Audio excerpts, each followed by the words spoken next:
Hello. One of the books that I want to go over is a graphic novel that I thoroughly enjoyed,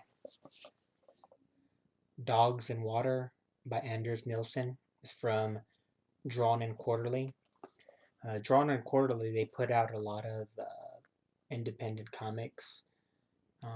In the past, uh, I became familiar with them, I want to say, with Chester Brown in a graphic novel he did called Louis Riel. But one of the things when you pick up a book, any book, is that you come to reading it with a set expectation, like what it's going to be about, and looking at the cover. And as I was thumbing through the book, I had assumed it was like a post-apocalyptic world, and about this young guy, the main character, maybe eventually forming a friendship with a dog and surviving somehow. But it's not totally like that. This is my second time reviewing. I've read this before years back, but I recently reread it. And the Dogs in Water, one of the things, and it stuck with me all those years. And it was just like the imagery is just so beautiful, so like well drawn, that the author, I think, maybe wants you to kind of surmise that maybe it is a post-apocalyptic landscape. Um, but I think really, like from all those years back, I think really is that he's going on some type of adventure hike. The main character, it's never named. There's not a lot of dialogue in here. It's mainly just drawings, and there's a, I want to say, I wouldn't say caribou, maybe a deer that he encounters along the way. I want to say the feel of the book is somewhere in the north in the Arctic, but there's some characters in the book. I mean, you don't see what they're saying, but he doesn't understand what they're saying. So maybe it's foreign country, and part of the book, a little small portion of it involves a pipeline, which I'm assuming is for oil.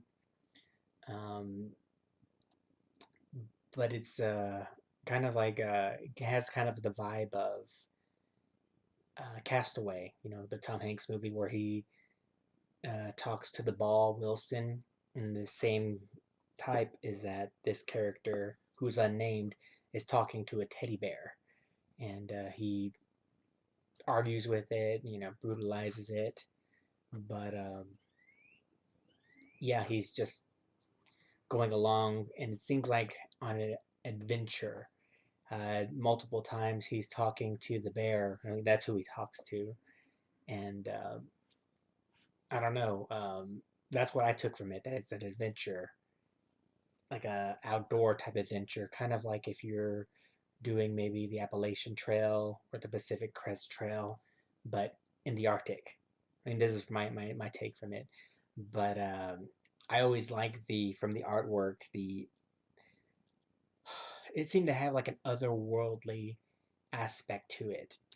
Um, just some of the scenes you'll see with ruins that he encounters, and I don't know. I mean, I just I could it couldn't it just stuck with me, like the book, like the drawing was so beautiful. Um, and I I kind of when I reread it after I reread it again, uh, I was kind of like, huh. I thought it was like a post-apocalyptic world, but there's various scenes in the book that kind of like outwardly tell you like, no, there's no post-apocalypse. Things are still running. The society is still running. But I just wondered why I didn't catch up upon that like all those years back. I think maybe it goes upon back to what you're expecting to read sometimes turns into what you seeing a story differently than the way it is. It happened with this book, and it's happened with other books that I've read. and I can't help it, but it's been pretty funny, like finding stuff like that out, talking with other people about books. But yeah, it's a real quick read, but I don't suggest reading it fast, even though you can read it fast. Enjoy the artwork and the dialogue that comes along with it. Dogs in Water, Anders Nilsen. Thank you.